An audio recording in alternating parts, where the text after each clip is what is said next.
Көкшетау қаласындағы физика-математика бағытындағы Назарбаев зияткерлік мектебі 2025-2026 оқу жылына 7-ші сыныптарда оқуға Қазақстан Республикасы Президентінің өркен білім беру грантын тағайындауға арналған конкурсқа қатысу үшін құжаттарды қабылдаудың басталғанын хабарлайды.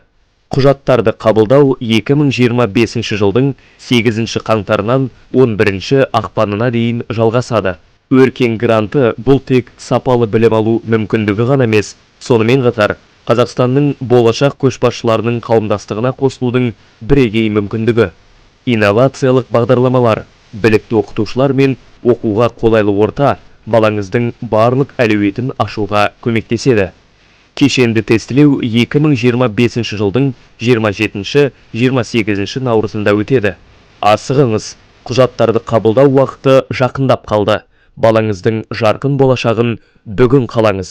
Біз сіздерді асыға күтеміз.